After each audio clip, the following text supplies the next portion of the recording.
Hello and welcome to my video on self-care.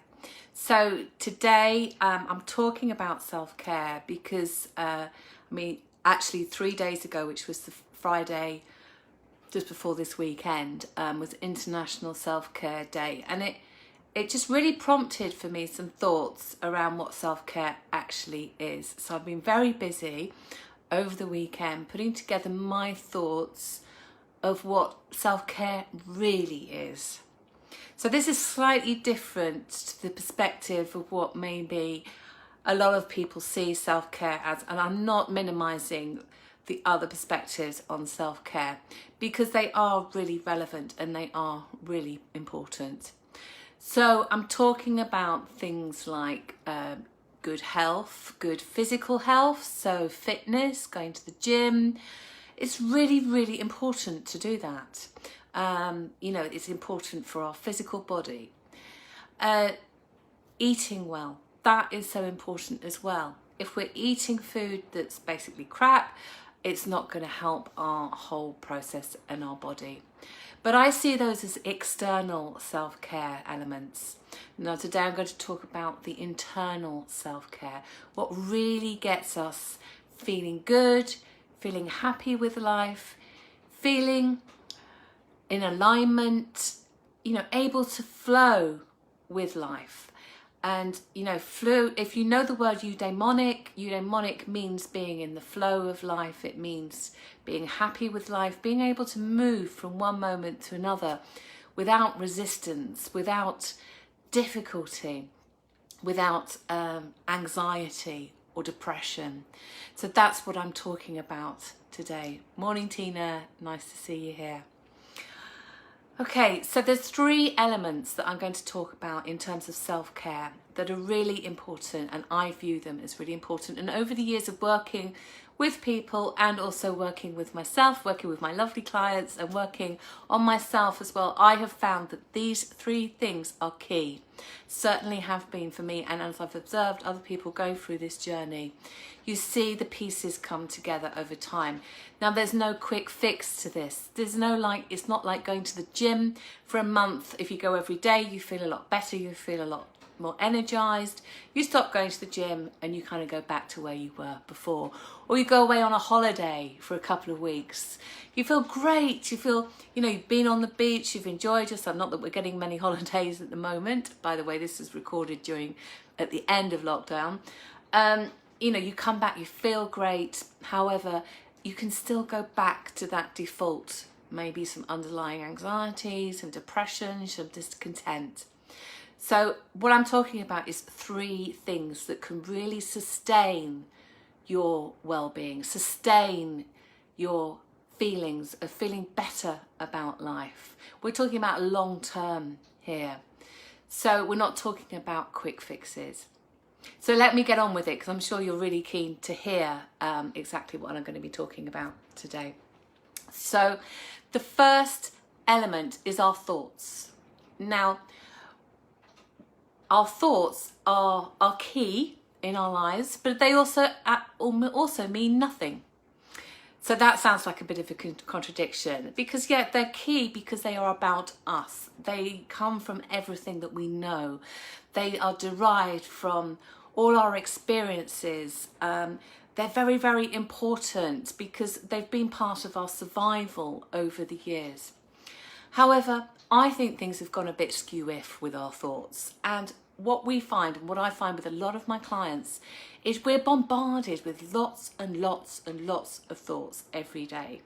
I haven't actually got the statistics, but there is a very high number of thoughts that we have on a daily basis. And a lot of the time we attach to our thoughts, so they become reality. We believe them, we attach to them, we think, yes, I'm thinking that, therefore it must be true. Now, quite often our thoughts aren't true, they aren't relevant, they're over-exaggerated, they are laced with loads of conditions, they are restricting, they're not helpful. So this is a really big task, because we have all these thoughts and it's like, okay, hell, which ones am I supposed to listen to and which ones am I not supposed to listen to? And there is a simple way to manage this. And yeah, I'm going to use the word mindfulness, but mindfulness is absolutely key. Because our thoughts, it's about not attaching to those thoughts, so not becoming upset by the thoughts, because thoughts upset us. When we attach to our thoughts, they cause a reaction within our body. We produce stress hormones. It sets off a series of events within our bodies and our minds of action. This is all automatic. We don't really have to do much to engage with this. Let me give you a scenario. You're about to cross the road, you step out into the road and there's a bus suddenly coming. You step back really quickly. Now, that's an automatic reaction. That's brilliant. You need that. Now, you walk into a room full of people and you're suddenly terrified. You feel like you're going to be hit by a bus. You're like, oh my God, I can't do this. These people are going to eat me alive. Those are the kind of thoughts that are going through your mind. You may not recognize them, but suddenly your heart's beating. You're feeling really, really out of control. You're feeling a bit dizzy. You just want to leave. You just want to get out of there. That's the same reaction. And it's because of your thinking around that situation. So it's looking at, okay, well, this isn't real. I'm not going to be hit by a bus in this room full of people. I'm actually okay. So another part of it is, first of all, noticing that that's what's happening. Noticing that your brain is telling you that you're in a high-risk threatening situation when you're not. So that's where the mindfulness comes in. But then actually being able to override that program and do something different. To acknowledge that actually this is just an automatic reaction that's going on. This is an automatic thought. You know, other thoughts that we may have or not have is around certain items that we eat or don't eat. We might have a rule that we've made up in years gone by. My husband has a rule that he doesn't eat rhubarb because he connects it with rheumatic fever, because he had rheumatic fever as a child, and just after the rheumatic fever, after eating the rhubarb, the next day he came down with rheumatic fever and was in bed as a child for 6 months. So he, in his mind, he decided that the rhubarb caused the rheumatic fever. Now that is an example of a thought process that has gone skew-if, that has gone wrong, that isn't true. But we attach to these thoughts sometimes. So the first element for me in self-care is developing a technique to be able to manage our thoughts, to be able to understand what's going on with our thoughts, to understand which thoughts we need to attach to and which thoughts we don't need to attach to, and therefore reducing down our stress levels. Now this takes a bit of time, and ways that you can do this is through journaling, meditation, all kinds of relaxation techniques, learning how to do mindfulness, understanding mindfulness, also talking things through, seeing a therapist and just talking things through, because it helps you to rationalize your thoughts and also process those previous thoughts that you might have had that are influencing you today and don't need to be. So that's technique number one. I told you it was going to be different. Now, number two is all about your sense of self-value. So who you are as a person, who you believe you are. Because, believe me, you might relate to this. Do you find yourself walking around criticizing yourself, telling yourself that you're a bad person, telling yourself that you don't do things right, telling yourself that you need to get a grip? All those kinds of negative self-criticisms. Now, that tells me that there is a misalignment with your value of yourself, because we are all valuable human beings, but we come in with this inner critic. And sometimes this inner critic is based on what we feel driven to achieve by, what we feel other people are going to think of us. So at some point during our lives, we might make a category. Say, for instance, it's education. Okay, so my worth is related to how well educated I am, how well I achieve, you know, that I go on and get a master's degree, that I have a good job.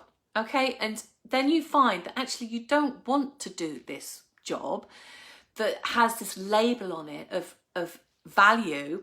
You actually want to be an artist because you feel connected to art. You feel in your passion with art, you're in alignment with yourself with art. So there's a misalignment there. And I'm not saying that we all need to go into employment or work that, maybe is not going to bring money in because we're in alignment with, but it's to make sure that we are fulfilling that part of ourselves, that sense of alignment, being within our purpose.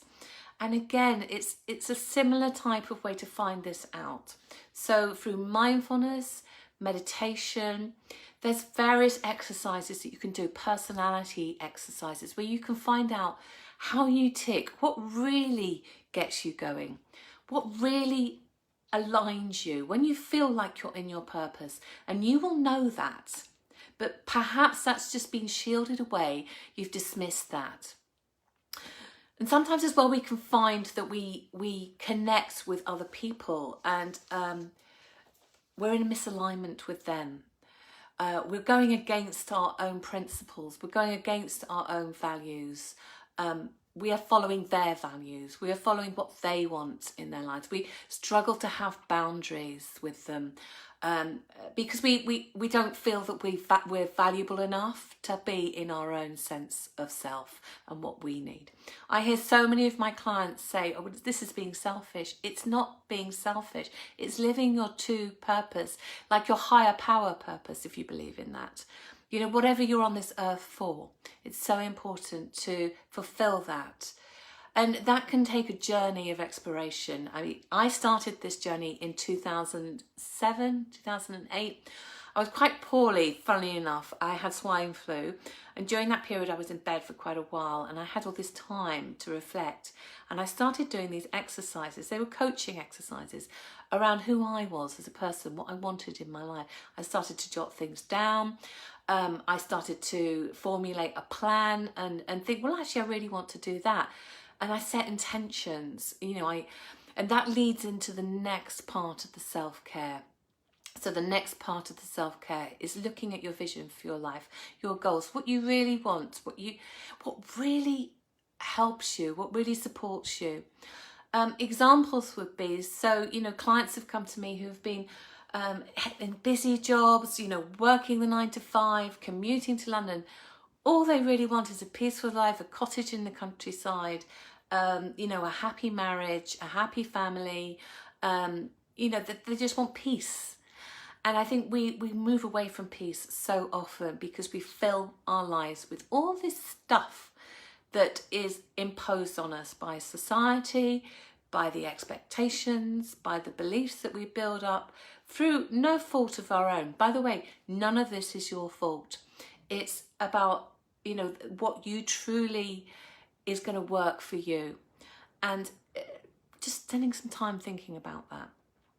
One way you can do this is you can get a collage together and just pop on that piece of paper the things that really fill you up, the things that really inspire you, the things that make you feel good.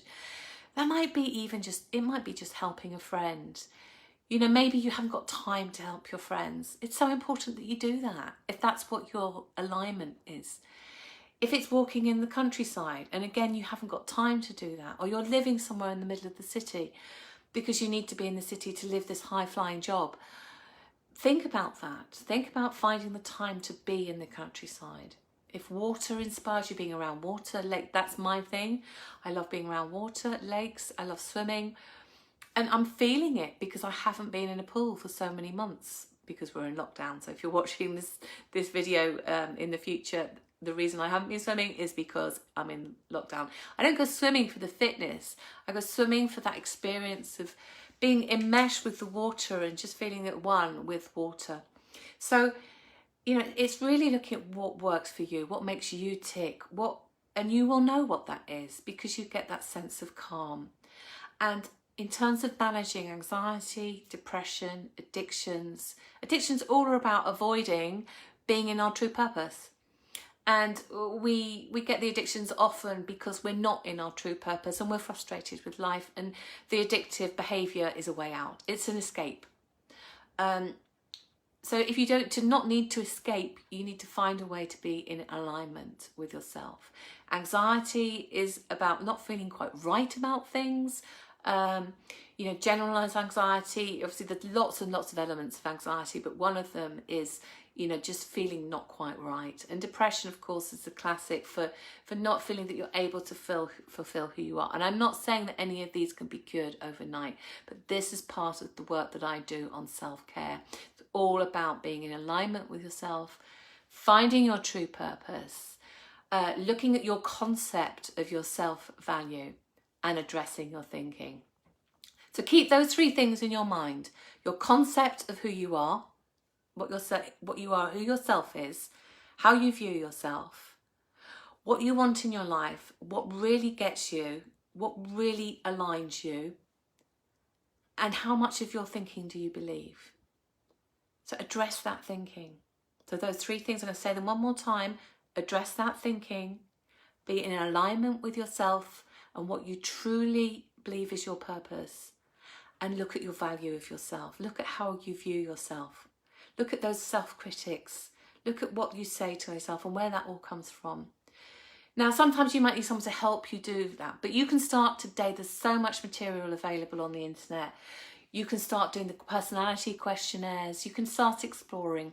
You can start journaling. Just start writing this stuff down. Connect. And if you can, do some meditation. Learn some mindfulness. Because that will help you to start to access that subconscious, we call it the subconscious, what is really inside you that maybe you shoved down with all this stuff. Okay, so I hope this is helpful for you. Please let me know, in the comments if, something's resonated with you. If you've got any, thing that you want to say, any opinion, maybe you say, no, this isn't right, I don't believe in this. I'm up for those types of conversations. Let's talk this through. But thank you so much for watching this video, whether you've been on the replay. If you are on replay, put #replay underneath, or if you're watching here now live. But before you go, I just want to tell you about something that I am doing on the weekend of end of August, because this is great, and this is all about everything that I've spoken about. So on the 29th, the 30th and 31st of August, I'm running a 3-day online retreat, but I'm also separating it into 3 separate days. So that's really good news. If you, for some reason, feel that you can't come for 3 days, or that you only have enough money for 1 day, or you've got other things going on. So we're going to look at those 3 things on those 3 days. So we're going to look at your thinking skills, how to manage those, the science behind it, the neuroscience, going to support you with developing some new, more effective thinking skills that are going to support you to feel better. Day 2, we're going to be looking at your values, your sense of worth, what you classify your worth by, looking at what you want to keep and what you want to put down. So by the end of the day, day 2, you will have come away with a real understanding of what your value is and what makes you feel in your worth, and also the stuff that you don't need anymore. Day 3 is going to be all about the vision. So looking forward, what's going to put you in alignment? We're going to do some great spiritual work on aligning with your true purpose, with your higher vision, your higher self, they call it in coaching, whatever works for you. But we're going to work on that. We're going to tap into the subconscious through some creative work and through some experiential work to come out with a true understanding of that vision.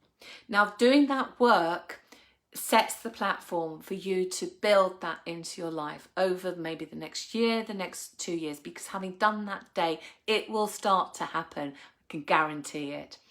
So that's the 3 days. Each single day, if you wanted to enroll on each single day, would be £129 per day. By the way, there'll be yoga every day and mindfulness practice teaching. So so it's £129 per day if you want to sign up for any of those 3 days. So we've got the thinking skills, we've got the self-values, and then we've got the vision. So either of those 3, you can come on as a separate entity. Or if you really want to indulge in this whole experience, you can do the 3 days for a fantastic price at the moment. Both of these prices are 30% off. I was advertising it for £500. I bought it down for £350. early bird offer. It needs to be, you need to be signed up and enrolled by the 9th of August. So it's 350 for the 3 days or 129 for each day separately. It's online. All you need is to be able to access Zoom, have a yoga mat or something that you can use to do a bit of yoga on, and just bring yourself, have a bit of time, have that day available for yourself and that space. You know, we start at approximately 9 o'clock in the morning and we finish about 5 o'clock in the afternoon. So it's, you know, it's a day you can connect with other people who are on the same path and journey as you. We give you support, we give you love, we give you attention, we give everything that we have for those 3 days. So it's myself, JJ and Lorna will be with you. So if you're interested, I'm going to put the link underneath this video about the experience. Have a look at it. If you're interested, give us a shout.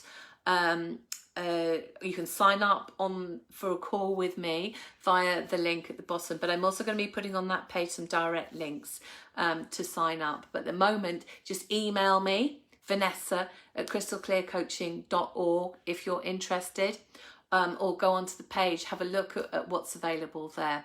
And I'm so looking forward to seeing you there. Be really, really nice to meet you. Be really, really lovely to have you there, you know, joining us on this wonderful experience. Even, you know, for even just 1 day or 3 days, you will get some massive value out of this. Okay, well, take care. I will see you again very soon, and have a lovely day. If you're watching this in an evening, have a lovely night, sleep well. If you're watching in the afternoon, enjoy your evening.